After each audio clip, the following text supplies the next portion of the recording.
So imagine for a second that you're holding a book in your hands, Okay. but it's not a normal book. What if you could read a text where every single page basically forces you into this state of, like, chronological Oh, dissonance? that's a great way to put it. Chronological dissonance. Right, because you look at the top of the page and you're witnessing an ending. A really quiet, solemn twilight. Yeah, a literal twilight in this case. Exactly. But then your eyes drift down to the bottom of that exact same page, and you are just thrust headlong into this frantic, muddy, chaotic beginning. You're not just reading left to right anymore. No, not at all. You're being asked to experience the weight of memory and the reality of the present at the exact same time. It totally disrupts how we're conditioned to process a narrative. Because, usually a story just holds your hand. It walks you down a straight path from point A to point B. Right, it's very linear. But this approach demands that you stand in two places at once. It's asking you to synthesize the entire arc of a character's life in a single glance. It's an incredibly sophisticated, almost, psychologically demanding way to engage with a piece of art. You're constantly bouncing between who a character is right now and who they used to be. And that dual experience is exactly what we're unpacking today. Welcome to this deep dive. Today, we are fully immersing ourselves in this very specific, beautifully realized piece of media. We're looking at the illustrated edition of Bilbo's Last Song. At the Grey Havens. Yes, at the Grey Havens. And the core text here is a relatively short, incredibly poignant poem written by J.R.R. Tolkien. But the visual magic, the actual engine that turns this poem into this masterpiece of dual narrative storytelling, that comes from the illustrations by Pauline Baynes. And our mission for you, the listener, is to really pull apart the mechanics of how this specific book operates, because it is an absolute masterclass in visual storytelling. It really is. Baynes takes these large, sweeping paintings, right, and she puts them at the top of the pages to depict the somber final journey of the ring bearers to the Grey Havens at the end of the Third Age. The present day, essentially. Right, the present. But then running underneath them, almost like this foundational current along the very bottom of the pages, are these smaller, really vibrant pictures recounting Bilbo Baggins' very first adventure. The chaotic one from The Hobbit. Exactly. So we're going to explore how Bilbo remembers that first journey as he embarks on his last, and how Baynes visually weaves those two totally different threads together. But before we even open the book to look at that visual weaving, we have to talk about the minds that built the loom, so to speak. We really do. We need to understand the two architects of the synthesis, Tolkien and Baynes, because there's this prevailing mythology about Tolkien that I really want us to scrutinize right off the bat. Oh, the solitary genius myth. Yes. The cultural image we have of him is, this linguistic mastermind locked away in an Oxford study. Surrounded by dusty tomes. Surrounded by tomes, puffing a pipe, and just inventing elven languages entirely in a vacuum. It is a very romantic image. The brilliant, isolated professor just weaving a universe out of thin air. And, the raw biographical data we have certainly feeds into that archetype. They're sure. He was born in 1892 in Bloemfontein, South Africa, and he moved to England when he was just 3.5 years old. Right. And we're talking about a man who survived the horrors of the First World War. That fundamentally shaped his understanding of industrial destruction, the loss of innocence. Yeah, you see that all over his work. Absolutely. And then he eventually becomes a distinguished professor of Anglo-Saxon and English language and literature at Oxford. He practically lived and breathed the ancient world. So he publishes The Hobbit in 1937, which starts as this relatively contained children's story. But then he spends 12 grueling years agonizing over his masterpiece, The Lord of the Rings. Which doesn't even see publication until 1954 or 1955. Yeah, it took forever. And there is a quote in our source material from Tolkien about his work that is just so arresting. Oh, the lifeblood quote. Yes. He said, "It is written in my lifeblood, such as that is, thick or thin, and I can do no other." He died in Oxford in 1973, by the way, at the age of 81. But when you hear a phrase like "written in my lifeblood," it just reinforces that idea of a man pouring his singular soul onto the page. It does, but there's a fascinating administrative detail here, too. The copyright for this specific poem, Bilbo's Last Song, was registered in 1974. A year after he died. Right, and it was registered by the Order of the Holy Paraclete. Wait, really? Yeah, which is actually quite revealing about his inner life.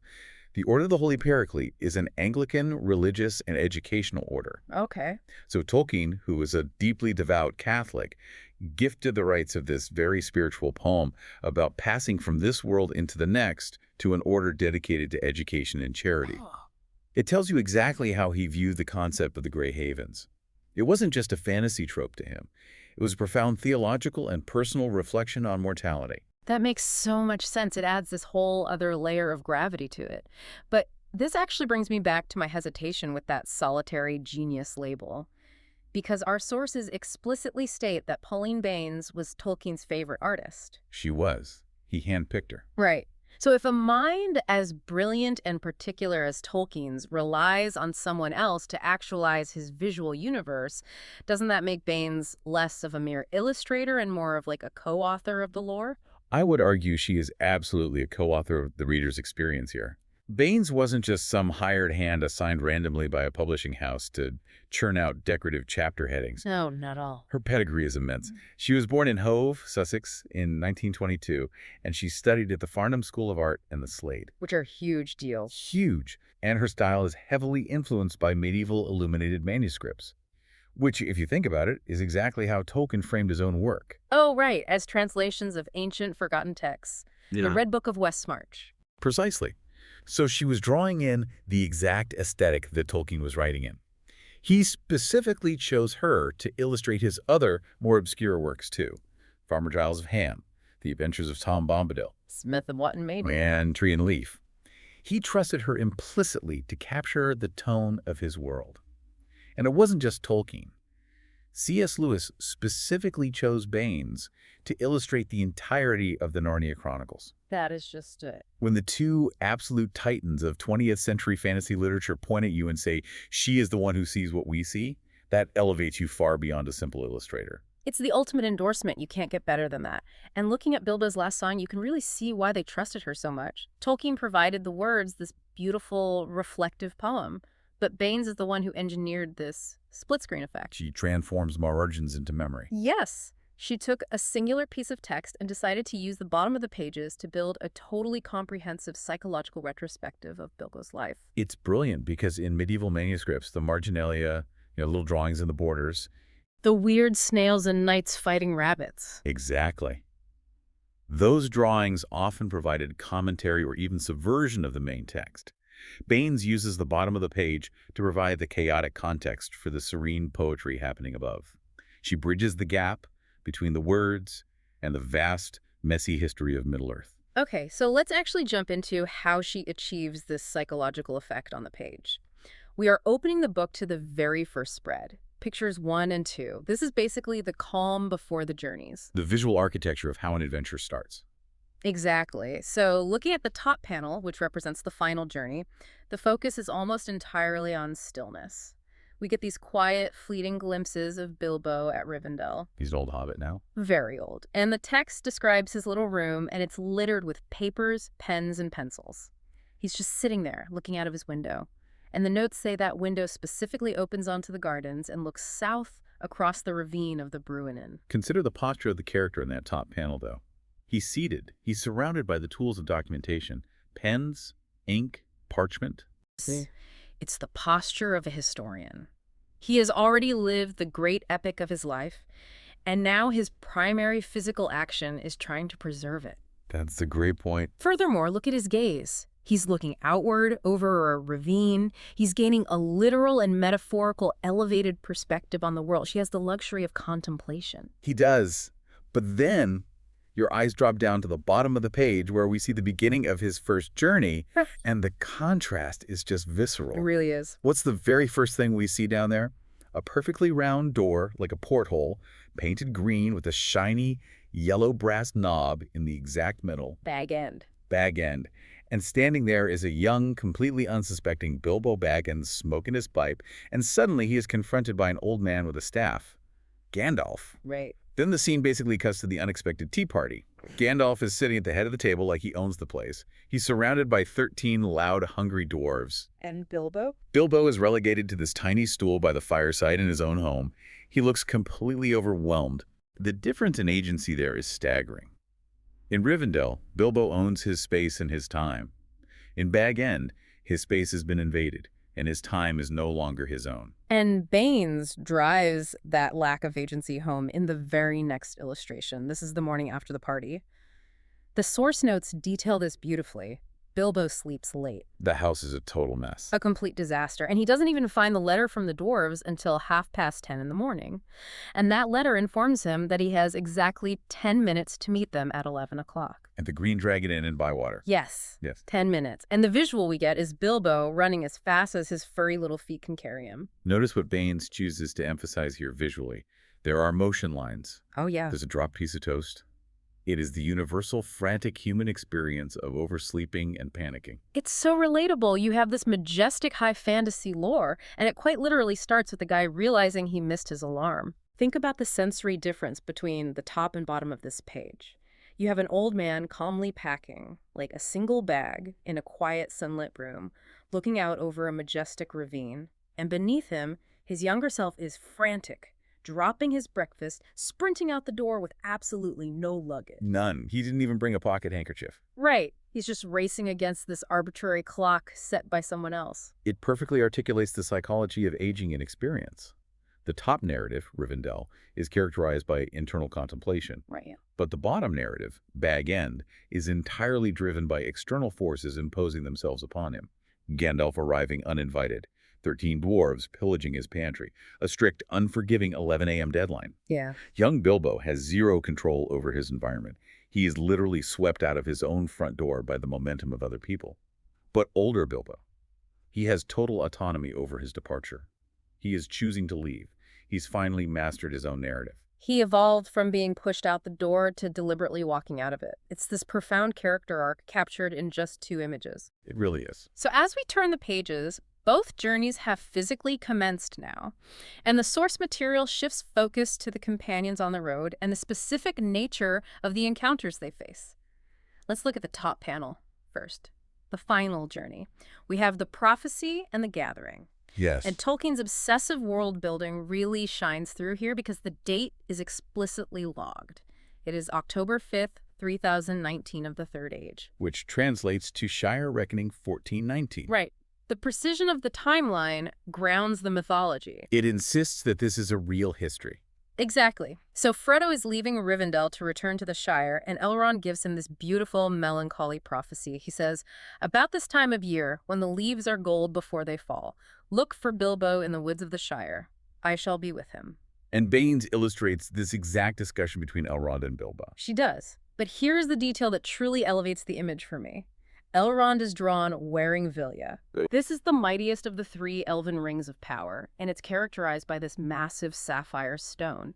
And surrounding them are the elves of the High Kindred, adorned in fading splendor, assembling to leave Middle-earth forever. It's a tableau of immense ancient dignity. You're looking at beings who have lived for millennia, who possess literally world-altering power, calmly preparing to step aside. Yeah.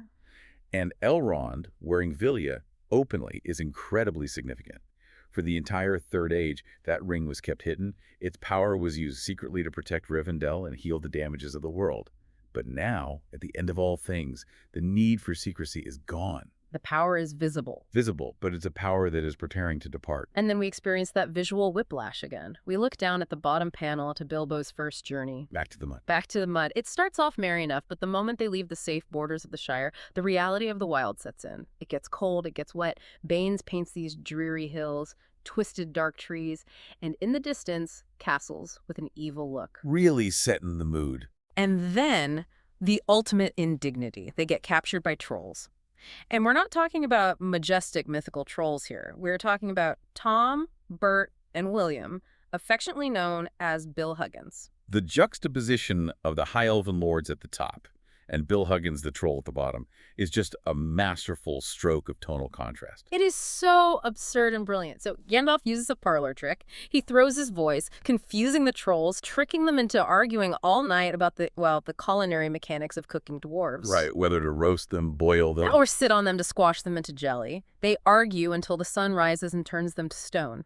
And then, in the hill on the left side of Baynes' illustration, the company discovers the troll's cave. which is awful. Inside this foul-smelling, crude cavern, they find the legendary ancient swords Glamdring and Orcrist, and Bilbo finds the small knife he will eventually name Sting. Now, this specific sequence is a cornerstone for understanding how Tolkien constructs heroism, and Baynes' execution of it reveals her incredible dedication to the source material. Oh, her dedication is staggering here.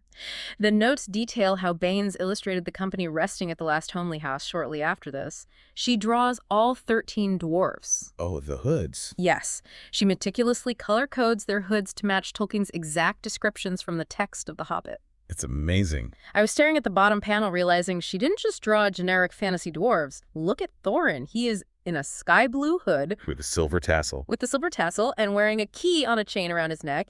And then Ori is in gray, Dwalin in dark green, Bifur and Bofur in yellow, Gloin in white, Balin in red. Fili and Kili in blue with fair hair. Yes. Bomber in pale green, Oin in brown, and Dori and Nori in purple. The sheer artistic stamina required to maintain that continuity is astounding. It really speaks to her role as a visual historian. In a medieval tapestry, every color, every garment has meaning and identifies the figure. Baynes is treating Bilbo's memory with the reverence of a historical document. But this contrast keeps gnawing at me. You look up, and you see Elrond wielding Vilya, this elegant sapphire ring of power, speaking of prophecies and golden leaves. Then you look down, and Bill the Troll is arguing about whether to boil or roast a dwarf in a pale green hood. It's a lot to take in at once. It feels almost like tonal whiplash. What is the thematic tissue connecting Elrond's ring to a dirty troll cave? Is Baynes making a point about how power presents itself in this world? I believe she is making a really profound point about the concept of hidden legacy and the inheritance of history. How so? Well, let's examine the artifacts in both panels. In the top panel, Elrond wears Vilya. This is an ancient, quiet, sustaining power. It was forged in the Second Age. It's a piece of history that has shaped the world from the shadows. Oh. Now look at the bottom panel. In this putrid, utterly mundane troll cave, they stumble upon Glamdring, Orcrist, and Sting. These are not mere weapons. They are elven blades forged in the First Age. In the hidden city of Gondolin. Exactly. They are older and arguably carry more historical weight than Elrond's ring itself. Wait, really? They're older? Yes, and they're just sitting there. They are literal ancient relics buried under a pile of stolen mutton and troll junk. That is wild to think about. Both narratives are about our characters encountering ancient, world-altering magic on the road. The difference lies in their awareness. The older Bilbo sits in the presence of a ring of power, fully understanding its weight, its history, and its sorrow. He knows what Vilya is, Right. but the younger Bilbo, he just blindly stumbles into a dark cave and picks up a glowing knife without truly comprehending its lineage or what it will demand of him. It's the contrast between knowing the history of the world and blindly participating in it. The grandest artifacts often appear in the lowest places. That phrase, blindly participating in history, perfectly segues into the next sequence of images.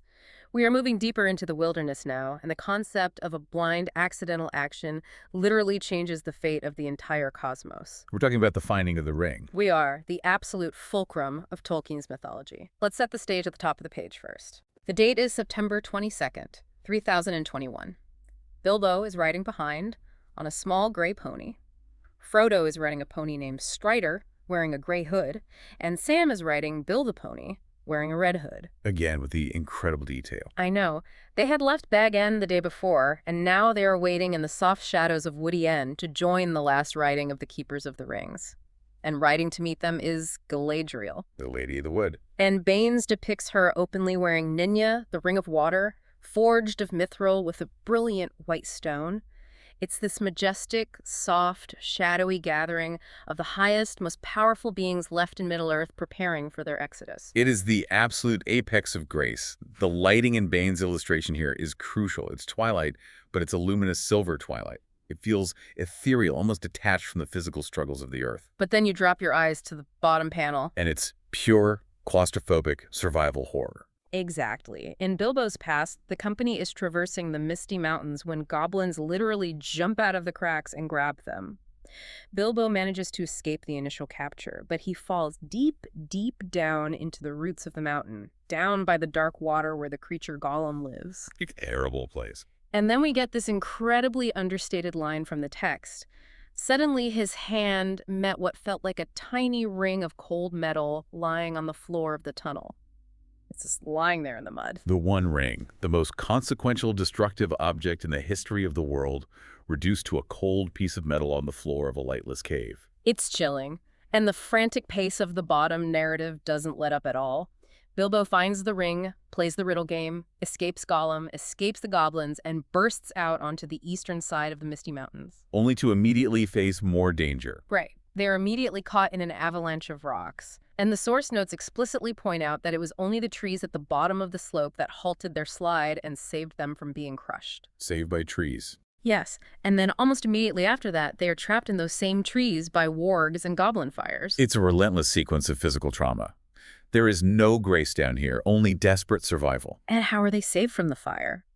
The Lord of the Eagles swoops down, and once again, Baynes' attention to the botanical and structural details of Tolkien's text is almost frightening. Oh, the tree mapping. Yes, the text says 15 birds and 5 fir trees. Baynes visually breaks down this exact distribution. She doesn't just draw generic branches, she illustrates Fili and Kili being plucked from a larch tree. A larch tree specifically. Dori, Nori, Ori, Oin, Gloin, and Bilbo are in a pine. Bifur, Bofur, Bomber, and Thorin are in another pine. Dwalin and Balin are in a fir tree. And Gandalf is alone in a large pine. She maps the rescue with architectural precision. Which is just... I know. And after this, they're dropped off and meet Beorn the Skin Changer. The notes describe his massive bees, bigger than hornets, his long, low wooden house with 2 wings, and his horses. It is just a barrage of bizarre, terrifying, and wondrous encounters. Just one thing after another. Exactly. Meanwhile, back at the top of the page, dawn breaks on September 29th, 3021. The keepers ride calmly to the far downs and simply look upon the distant sea. The contrast is almost painful. It really is. We have Galadriel radiating power, openly wearing Nunya in the top panel, and in the bottom panel, Bilbo blindly touching a tiny ring of cold metal in pitch blackness. It feels like the universe is handing off the baton of history in the mud of a goblin tunnel, while the high elves ride in glory above. You've put your finger on the grand tragic irony of Tolkien's entire mythology right there. And Baynes' layout forces the reader to confront it head-on. How do you mean? Let's analyze the cause and effect connecting these 2 panels. The Keepers of the Rings, Elrond, Galadriel, Gandalf, Frodo, and Bilbo, are riding to the sea. They are leaving Middle-earth forever. Why? Because their time is up. Because the Age of the Elves is over. The power of their 3 rings is failing. And why is their power failing? Because the One Ring was destroyed. And how did the One Ring get destroyed? Because of what is happening in the bottom panel. Because of what's happening in the bottom panel. They were forced into this final melancholic departure solely because a lost, terrified little hobbit fumbled around in the dirt and accidentally put his hand on a cold piece of metal. Oh, wow. The entire exodus at the top is triggered by the fumble in the dark at the bottom. Precisely. Yeah. The juxtaposition emphasizes that the grandest historical movements, the shifting of ages, the departure of the immortals, the fading of magic, they do not hinge on the great battles or the wise counsels of Elrond. Right. They hinge on the smallest, most accidental actions of ordinary individuals in desperate situations. The scale of history is completely inverted. It is. Galadriel wears Nenya with full, sorrowful knowledge of its power and its inevitable failure. Bilbo touches the One Ring with absolutely zero comprehension of what it is or what it will do to him. Not at all. Yet, Bilbo's blind, grasping hand in the dark dictates the ultimate fate of Galadriel's gleaming ring in the light. Tolkien called this concept eucatastrophe. Eucatastrophe, right. The sudden, unexpected turn of events that brings salvation, often stemming from the unlikeliest of sources. Baynes doesn't just illustrate this concept. By stacking the images, she proves it mathematically. The top image simply cannot exist without the bottom image. That really makes you rethink how you view the important moments in any history. The grand epic is completely tethered to the accidental fumble. Absolutely. So as we turn the page again, we are reaching the end of the line for both of these specific journeys. The travelers have reached their respective destinations. At the top, we have the arrival at the Grey Havens. The final stop? As the keepers approach the gates, they are greeted by Círdan the shipwright. Gandalf is riding right behind him, and the notes specify that Gandalf is now openly wearing the Ring of Fire.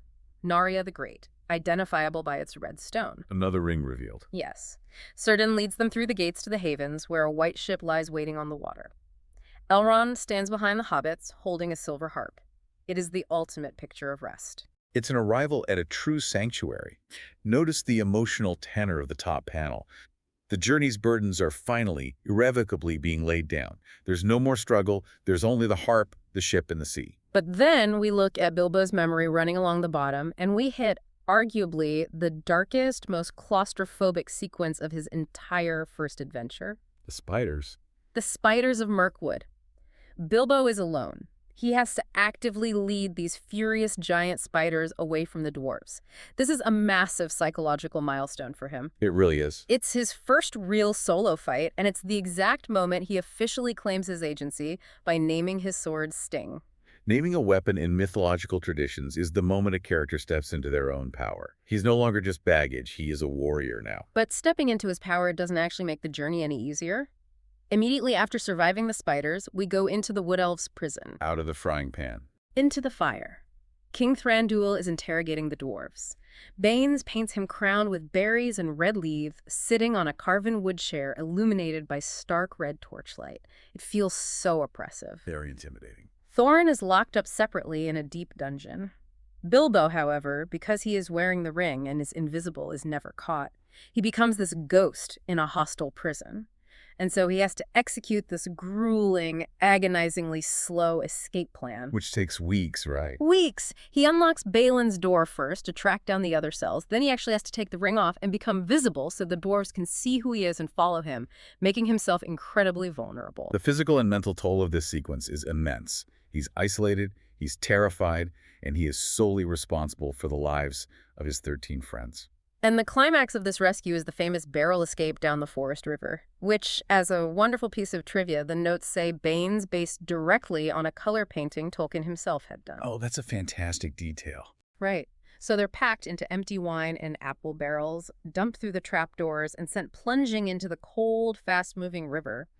And the text specifically notes that Bilbo, having packed everyone else inside, was stuck on the outside. Because there was no one to pack him in. Exactly. So he found it quite difficult to stick onto the slick wood of the barrels as they floated away. It is the absolute least glamorous escape imaginable. He isn't riding away on a white horse. He's clinging to wet wood, half drowned and freezing. And this brings up a really fascinating contrast when we look at how both of these journeys conclude. In the present, at the top of the page, Bilbo is being greeted by Círdan at the gates of the Havens. The gates are physically opening to usher him into, essentially, paradise. Yeah. But his memory at the bottom is of breaking his friends out of a locked woodland prison. How do these two concepts of gates and doors play off each other in Baynes' visual layout? What is she saying about how we move from one phase of life to the next? What's fascinating here is the exploration of the mechanics of liberation. As you noted, look at the nature of the thresholds in both panels. At the Grey Havens, the gates are wide open. Círdan comes forth to greet them. He welcomes them. It's a passive, welcoming liberation. The ring bearers are exhausted, their spiritual and physical reserves are totally depleted, and the white ship is there to gracefully carry them away from the weariness of Middle-earth. They do not have to fight for this exit. They've earned it through a lifetime of suffering. All they have to do is walk through. The door is basically held open for them. Exactly.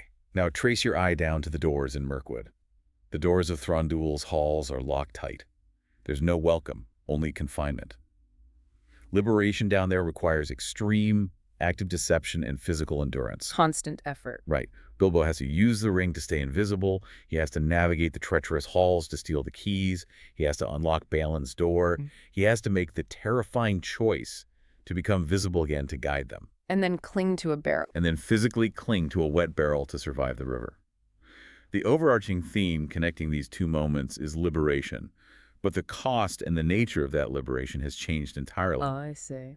Bilbo had to actively, violently break his friends out of Mirkwood just to survive the present.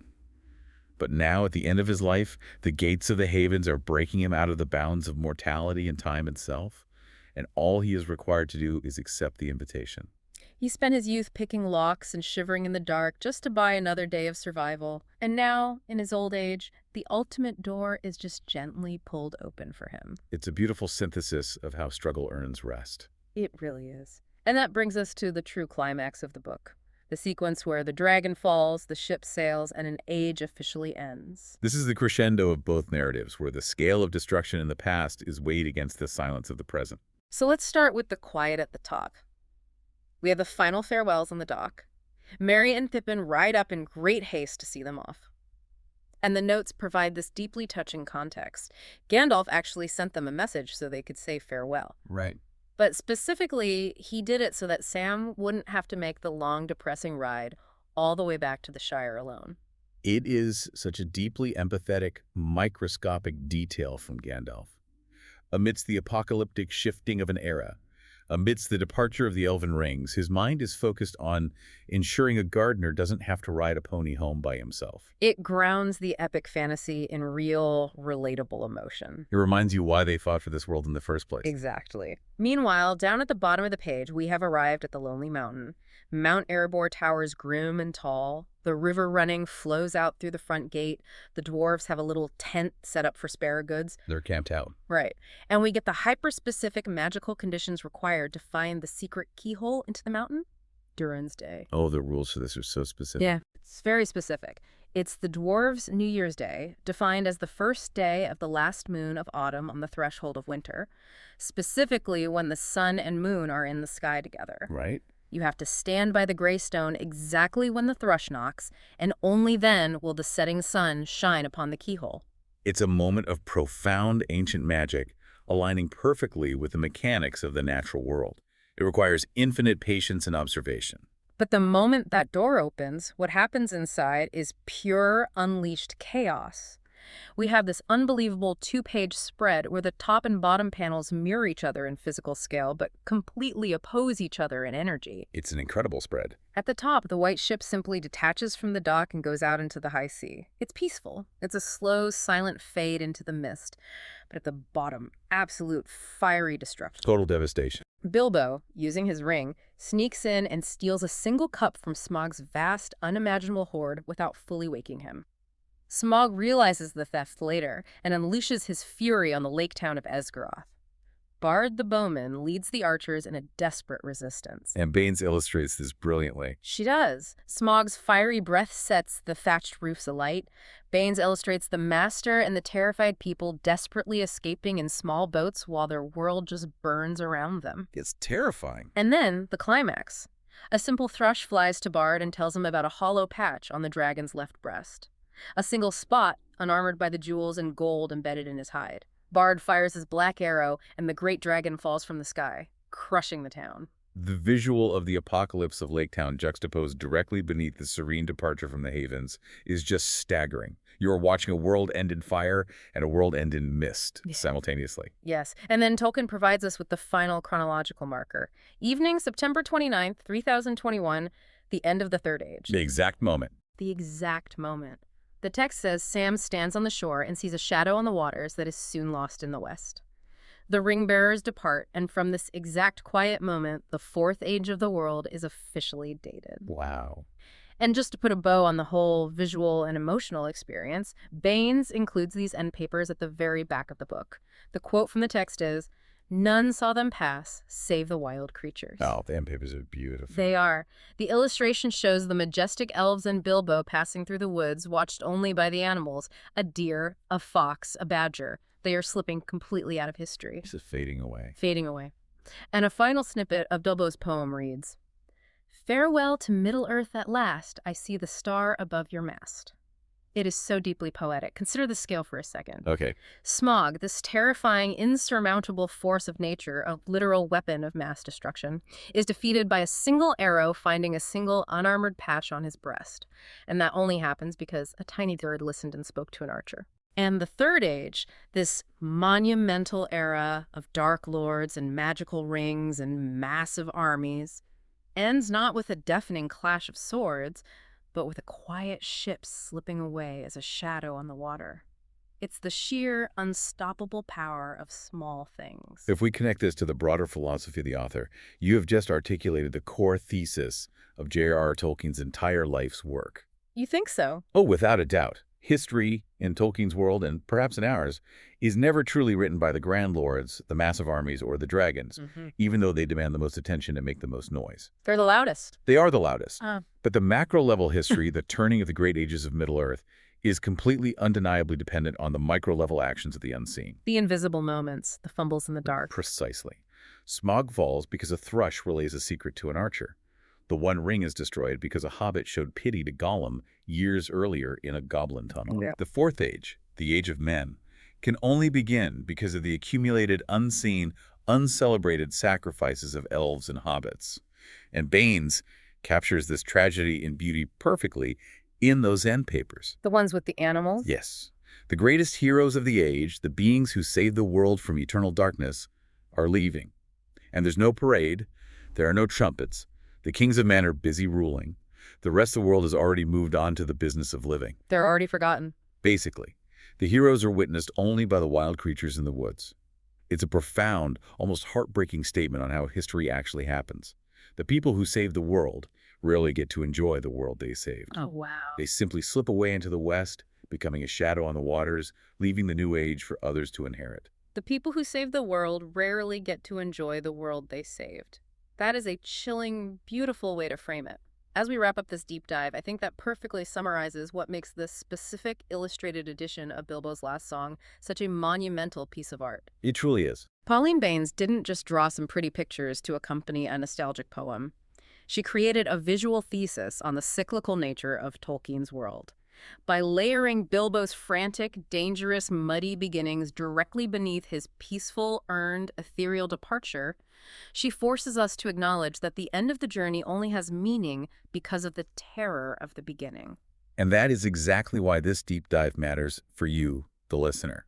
It's very easy to look at the lore of Middle-earth as pure escapism, as something totally disconnected from the realities of our modern lives. Right. But Baynes' dual narrative structure holds up a mirror to the human experience. Right. Our own lives are not straight lines. They are a series of interlinked, messy journeys. We all have those bottom-of-the-page moments, the terrifying, chaotic first steps we take into new careers, new relationships, new phases of life where we feel like we're just fumbling in the dark, touching cold metal, trying desperately not to be eaten by the trolls of our own circumstances. Or just oversleeping and frantically trying to catch up to a life that feels like it's leaving without us. Yes, exactly. But this book reminds us that those scary, chaotic early days eventually become the cherished, quiet memories we reflect upon when we reach the end of our own personal eras. They really do. The frantic, terrified run out of the green door is what eventually buys you the quiet contemplation by the window in Rivendell. You simply cannot have the serenity at the top of the page without surviving the mud at the bottom. You cannot have the top of the page without surviving the bottom. I absolutely love that. That is a truth we can all carry with us. So, we will leave you with a final thought to mull over. We've spent this hour discussing how Bilbo remembers his first journey as he takes his last. We have. We see how the chaotic past serves as the foundation for the peaceful present. But I want you to think about those wild creatures watching the elves pass into the west on the end papers. The deer, the fox, the badger. Exactly. They are the only ones watching history turn the page. As you go about your own major life transitions, as you cross from your own personal third age into your fourth age, leaving old jobs, old homes, or old versions of yourself behind, who are the silent witnesses in your life? That's a great question. Who are the wild creatures observing the history you are leaving behind? Because, we often think of our lives like a map. We draw a straight line from point A to point B, and we expect the journey to make logical sense. We want it to be clean. We want to see clearly where we started and where we are going. But human memory, human history, doesn't work like a simple map. It works more like a tapestry. Oh, I like that. When your face is pressed right up against the fabric, when you are living in the bottom panel, dealing with the trolls and the frantic escapes, all you see are chaotic, tangled threads of color. It's confusing, it's messy. It's overwhelming. But when you finally earn the right to step back, to reach your own personal gray havens and look at the whole piece from a distance, you realize that those dark, chaotic threads at the bottom were absolutely essential to supporting the beautiful, sweeping image at the top. They are two separate stories. No, they aren't. They are one masterpiece.